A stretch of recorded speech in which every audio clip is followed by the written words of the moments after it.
Dad's silent revenge. At Thanksgiving dinner, my daughter-in-law looked me straight in the eye and said, "You're a difficult old man, Larry. The kids don't need your boring stories about the old days." Then she turned to my son and added, "He shouldn't come to Christmas. We want a real family holiday." My son Nate just sat there, staring at his plate like it held the secrets of the universe. Didn't say a word to defend me. But at 12:01 a.m. on Christmas Eve, Nate called me in complete panic. "Dad, you're all over Fox News. What the hell did you do?" They had no idea I just sent my daughter-in-law to federal prison. My name is Lawrence Cooper. I'm 62 years old, retired federal judge living on a horse ranch outside Billings, Montana. For 28 years, I sat on the federal bench in the District of Montana, handling everything from tax fraud to organized crime. Retired 3 years ago after my wife, Sarah, passed from cancer. These days, I spend my time training horses, writing my memoirs, and trying to figure out where I went wrong with my son. The ranch sits on 480 acres of prime Montana land, backed up against the Beartooth Mountains. Bought it in 1995 for $340,000 with money Sarah inherited from her father. Best investment we ever made. Property's worth $3.2 million now, according to the latest appraisal. Got 12 horses, a restored 1920s farmhouse, and more peace and quiet than any man deserves. Nate is 37 now. Good kid growing up, or at least I thought so. I remember when he was 8, helping me fix fence posts on the ranch, asking a million questions about everything. "Dad, why do we have to make the posts so deep?" "Dad, how do horses know to come when you whistle?" "Dad, will I be a judge like you someday?" Those were simpler times. Back then, Nate had what I call moral backbone. When he was 10, he found a wallet in town with $200 cash inside. Didn't even think about keeping it. Marched straight to the police station, handed it over, refused the reward the owner offered. Dad taught me that's not ours. He told the officer. I was proud of that boy. Everything changed 5 years ago when he met Amanda Foster at some tech conference in Seattle. She was beautiful, I'll give her that. Blonde hair always perfectly styled, knew exactly how to work a room, smiled like she was running for office. But I've been reading people for 30 years from the bench. Something about her calculations didn't add up. First time Nate brought her to the ranch, she spent the whole weekend taking pictures. Not of the horses or the mountains, but of the house, the property lines, asking detailed questions about acreage and property values. "Just curious," she'd say with that practiced smile. "Nate's told me so much about this beautiful place." When she asked about the property value, I told her straight. Bought it for $340,000 in 1995, worth about $3.2 million now. Her eyes lit up like she'd just won the lottery. Nate thought she was impressed by the mountain views. They got married 6 months later. Small ceremony, Amanda insisted on intimate. Translation: she didn't want to spend money on my side of the family when she could impress her Instagram followers with expensive details. I paid for the rehearsal dinner anyway. $8,000 at some farm-to-table place in Bozeman, where the portions were smaller than the prices. The hints started slow after the wedding. Casual comments about how big ranches are such a burden at your age, Larry. Questions about my estate planning wrapped in fake concern. You should really think about something more manageable. What happens if you get sick? The property taxes alone must be enormous. She'd even suggested I sell the ranch and move into a retirement community in Billings. We could help you find a nice place. You'd be closer to medical care, closer to us. The real estate market is incredible right now. I'd just smile and change the subject to the weather or the horses. Meanwhile, Nate became a stranger in his own skin. He stopped calling unless Amanda was there feeding him lines, stopped visiting unless she orchestrated it. The man who used to ride horses with me every summer, who'd spend entire weekends helping me repair fences and train colts, suddenly couldn't spare a weekend. Amanda has this charity event, he'd say when I'd invite him up. Or Amanda planned a trip with her friends to Jackson Hole. Always Amanda this, Amanda that, like he'd lost the ability to make decisions for himself. But I kept quiet. You don't survive 28 years as a federal judge without learning patience. I watched. I waited. Told myself Nate would wake up eventually. Told myself marriage was an adjustment, that Amanda would settle down once the newness wore off. I was wrong about a lot of things. The warning signs were everywhere if I'd bothered to look. Nate made $98,000 a year as a software engineer for a Billings tech company. Decent money, but not extravagant. Amanda claimed her work with some wildlife foundation was volunteer, unpaid. Yet every time I saw them, she was wearing designer clothes that cost more than most people's car payments. She drove a brand new BMW X7. I'd looked it up online, $75,000 starting price. They took weekend trips to Jackson Hole, Yellowstone Club, places where dinner for two cost $300. Posted pictures on Instagram from high-end restaurants, luxury hotels, charity galas where Amanda always seemed to be holding those big ceremonial checks. The math didn't work, but I figured maybe they were living on credit cards. Maybe Amanda's family had money. Wasn't my business how they spent their money, as long as they weren't asking me for any. Then came last Thanksgiving. Day before Thanksgiving, Nate called around 3 p.m. "Dad, Amanda wants to apologize for being distant lately. She's been really stressed with her Wildlife Foundation work, trying to organize this big fundraiser. We'd like to come for dinner tomorrow, bring the kids, make it a real family holiday. I should have known better, but hope makes fools of us all." I spent 2 days preparing like it was the Last Supper. Turkey with herb butter under the skin, the way Sarah used to make it. Stuffing from scratch, mashed potatoes, green bean casserole, homemade rolls, pumpkin pie from pumpkins I grew in my own garden. Set the dining table with the good china Sarah loved, the Spode Christmas pattern we'd used every holiday for 25 years. Got the kids' old rooms ready too. Put fresh sheets on the twin beds in case Jessica and Tyler wanted to stay over. Found some of Nate's old books and toys in the closet, thought maybe they'd get a kick out of seeing what their dad played with as a kid. They arrived Thursday around 4 p.m. with my grandchildren. Jessica's 11 now, dark hair like her dad's, serious eyes that seem older than her years. Tyler's 8, still has that kid energy, wants to pet every horse on the property. Good kids despite their mother's influence. You can see Nate in both of them, especially when they smile. Nate followed them in carrying 2 bottles of wine that probably cost more than I spend on groceries in a month. Then came Amanda in some designer dress that looked like it belonged at a charity gala. Not a family dinner. Black wool probably cost $1,500 with jewelry that caught the light every time she moved. Dinner started well enough. Jessica told me about making honor roll. Tyler was excited about his soccer team making playoffs. Nate asked about the horses, whether I was still training that young stallion he remembered from last summer. Amanda played the perfect daughter-in-law, complimenting the food, asking about my memoir project, seeming genuinely interested in my stories about famous cases I'd handled. I should have recognized the performance. I'd seen it 1,000 times in my courtroom, defendants being charming and cooperative right up until the moment they showed their true colors. Everything was going fine until I made the mistake of mentioning Christmas. We'd just finished dessert. Kids were getting restless, and I was feeling optimistic about the family connection. I was thinking, I said, passing around coffee, maybe you could all come back for Christmas, spend a few days up here. Kids could go riding. We could cut down our own tree from the back 40, make it a real old-fashioned Christmas. The temperature in the room dropped 20 degrees. I felt it before I saw it. Amanda's smile froze on her face like ice forming on a pond. She set down her coffee cup with a precise little click against the saucer. "Oh, Larry," she said, and the way she said my name made it sound like something distasteful she had to scrape off her shoe. "About Christmas. We've been meaning to talk to you about that." Nate's face went pale. He started staring at his plate again, that same look he'd had as a kid when he knew he was about to get in trouble but was too scared to confess. "Don't bother coming to Christmas this year," Amanda continued, her voice shifting from fake sweetness to cold steel. "You're a difficult old man. And frankly, the kids want a real holiday, not your boring stories about the old days and dusty law books. They want Disney movies and video games, not lectures about responsibility and old-fashioned values." Jessica and Tyler froze like deer in headlights, forks halfway to their mouths. Tyler looked confused, like he wasn't sure what was happening. Jessica looked embarrassed, like she wanted to crawl under the table. Amanda, Nate said quietly, finally looking up from his plate. But that was it. One word. "Not that's enough," or "don't talk to my father that way," or "the kids love their grandfather's stories," just Amanda in this weak, pleading voice. I felt something click inside my chest. Not heartbreak. I'd felt that when Sarah died, knew what it was like to have your heart actually break. This was different. This was the sound of a decision being made, like a judge's gavel coming down with finality. "I see," I said quietly, folding my napkin with deliberate care. "Well, I appreciate you being honest about how you feel.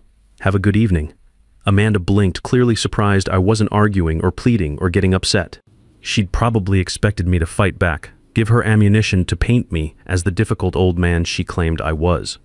Nate finally looked up, confusion and maybe even guilt crossing his face, but still didn't speak up to defend me. They left 20 minutes later. The kids hugged me goodbye. Jessica whispering, "I love your stories." Grandpa when Amanda wasn't looking. Tyler asked if he could come ride the horses again soon. I told them both they were welcome anytime, knowing their mother would make sure anytime never came. I stood on the front porch watching their rental SUV disappear down the gravel road, taillights getting smaller until they vanished around the bend by the old oak tree. Then I walked back inside to a dining room full of dirty dishes and half-eaten pie, the house suddenly feeling too big and too quiet. Went to my study, poured 2 fingers of Jameson, and sat in the leather chair Sarah used to tease me about. "That chair's older than dirt, Larry," she'd say. "When are you going to let me redecorate this room?" Never did let her change it. Glad now that I didn't. Outside the window, the sun was setting behind the Beartooth Mountains, painting the sky orange and purple like a watercolor, beautiful, peaceful, empty. For the first time in 5 years, I felt something other than sadness about Nate's marriage. I felt clarity, cold, hard clarity, like ice forming on a winter pond. You know what scares criminals when a judge knows exactly where to look, and after 28 years on the federal bench, I knew how to spot financial fraud from a mile away. I didn't sleep that night. Sat in my study until 4 a.m., Jameson untouched on the side table, mind running through everything I'd observed but never really examined. Amanda's words kept replaying difficult old man boring stories, but underneath her insults, I heard something else. Months of calculated comments and leading questions I'd filed away without looking at the pattern. That's such valuable property, Larry. Must be expensive to maintain at your age. Have you thought about what happens to the ranch when you're gone? Estate taxes can be brutal on properties this size. You really should consider setting up a trust. We know an excellent estate attorney who specializes in agricultural properties. I'd thought she was just greedy, circling like a vulture waiting for me to die so she could get her hands on the ranch, annoying but perfectly legal. Lots of people marry into families for money and inheritance prospects, but something else was nagging at me now. Something about the disconnect between their lifestyle and their legitimate income. The next morning, I made strong coffee and did what I'd done for nearly 3 decades, started looking at the details that didn't add up, got out my laptop, and began where every good financial investigation begins: public records and social media. Amanda's Instagram was a masterclass in careful self-promotion. Hundreds of photos from charity events, always perfectly dressed, always holding those oversized ceremonial checks. Everything revolved around something called the Montana Wildlife Foundation. Professional website, slick branding, claimed to be dedicated to wildlife rescue and habitat preservation across the state. According to their materials, the foundation had raised $285,000 over the past 3 years. Impressive for a small nonprofit. Amanda was listed as executive director and founder. They showed photos of wildlife rescue operations, habitat restoration projects, educational programs for schools. But here's what bothered me. Nate made $98,000 a year as a software engineer. Amanda claimed the foundation work was volunteer, unpaid. Their combined legitimate income was less than $100,000 annually. Yet they lived like people making 3 times that amount. The BMW X7 alone was a $75,000 vehicle. I'd looked it up. Not exactly practical for wildlife rescue work. Her clothes, their restaurants, the Jackson Hole ski trips, it all pointed to money coming from somewhere else. I opened a new browser tab and went to the IRS website. Every nonprofit organization has to file Form 990 tax returns, and they're public record, available to anyone who knows where to look, which I did after 28 years of handling tax fraud cases. Found the Montana Wildlife Foundation's filing for the most recent year. According to their official IRS Form 990, they'd raised $67,000, not $285,000. That's a discrepancy of $218,000. I sat back in my chair, staring at the screen. In my experience, when the public-facing numbers don't match the official filings, it's never a mistake. It's either incompetence or fraud, and Amanda was too smart for incompetence. I needed professional help, someone who could dig deeper than public records. Remembered Patricia Williams from the old days. We'd worked together when she was FBI Financial Crimes Unit, back in the early 2000s. Sharp as a razor, treated charity fraud like a personal insult. She'd left the bureau about 5 years ago to start her own private investigation firm in Denver. Found her number in my old contacts, called that afternoon. Judge Cooper, she answered on the second ring. Well, I'll be damned. Thought you'd retired to some cabin in the woods to write mystery novels. Close, horse ranch in Montana. How are you, Pat? Busy. Turns out rich people keep doing stupid things with money, so business is good. She paused. This isn't a social call, is it? You sound like you did back when you had a case brewing. I need your help. Unofficial, discreet, and fast. Financial investigation, nonprofit organization, possible fraud. There was a long silence, then, carefully, who's the target? Larry. I closed my eyes, took a deep breath, my daughter-in-law, and possibly my son. Ah. Her voice softened just slightly. Family money problems, family fraud problems. At least I think so. Need someone with your expertise to tell me if I'm seeing things clearly, or if retirement has made me paranoid. Tell me what you've got. I gave her the abbreviated version. The Thanksgiving confrontation. The lifestyle that didn't match their income. The discrepancy between the foundation's public claims and their IRS filing. The $218,000 gap that needed explaining. Send me everything you can find, Pat said. Website screenshots, social media posts, any financial information you can access legally. I'll take a preliminary look. Tell you if there's enough smoke to justify digging for fire. Pat, I need you to understand something. If we find evidence of federal crimes, I'm going to report it, even though it's my son. Another pause. You sure about that, Judge? Because if they're running a charity scam and we prove it, that's serious federal prison time. Wire fraud, money laundering, tax evasion, the whole package. Your boy could be looking at 10 to 20 years. I looked out the window at my horses grazing in the morning sun. Thought about Nate at 10 years old, marching into the police station with that found wallet because Dad taught me that's not ours. Thought about the man he'd become, sitting silent while his wife humiliated me at my own dinner table. That's exactly why I have to do this, Pat. He chose the wrong side. Pat drove up to the ranch a week later in her silver Jeep Grand Cherokee, looking exactly like I remembered. Sharp eyes, no-nonsense handshake, the kind of focused energy that made white-collar criminals sweat in interrogation rooms. We sat in my study with coffee while she opened her laptop and spread documents across my desk, like a prosecutor laying out evidence. You were right to be suspicious, she said without preamble. It's worse than you thought. She pulled up bank statements, corporate filings, transfer records. Montana Wildlife Foundation is registered as a 501c3 nonprofit, which means donations are tax-deductible, and they're supposed to be using that money for charitable purposes. According to their website and marketing materials, they've collected $285,000 over 3 years from donors who think they're saving Montana wildlife. But the IRS form shows only $67,000, I said. Right? That's $218,000 unaccounted for officially. But I dug deeper, she opened another file. Some donations came in as cash at events, never made it into the official books.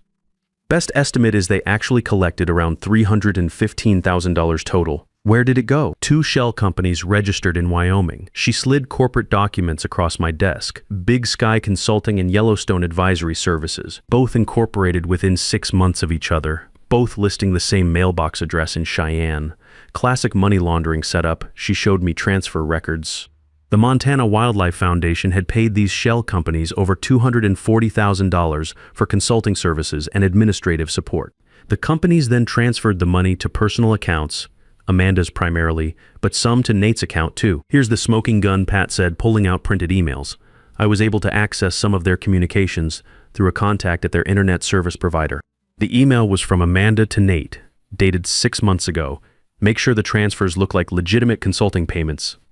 Keep them under $10,000 each to avoid federal reporting requirements. We need to be smart about this structuring. Don't want to trigger any automatic flags. Deliberate structuring to avoid detection. That showed clear consciousness of guilt, knowledge that what they were doing was illegal. I sat back in my chair, processing what I was looking at. Federal wire fraud, money laundering, tax evasion. If I'd seen this evidence package in my courtroom, I'd have been looking at sentencing guidelines for 10 to 20 years in federal prison. What do you want to do with this? Pat asked. I looked out at the mountains, snow starting to dust the peaks as winter approached. How long would it take you to compile this into a formal report? Something I could present to federal authorities. 3, maybe 4 days. But Larry, are you sure about this? Once you submit this to the FBI, there's no taking it back. Your son will know you're the one who turned him in. I thought about Nate's phone call that would inevitably come, his voice full of betrayal and rage. The grandchildren asking why Grandpa sent their parents to prison. The family gatherings that would never happen. The reconciliation that would never come. Then I thought about the elderly couple I'd seen at one of Amanda's fundraising events, writing a check for $500 because they loved wildlife and wanted to help rescue injured animals. I thought about all the donors who'd given money thinking they were supporting something good, while Amanda was buying designer clothes and luxury vacations. That's exactly why I have to do this, I said.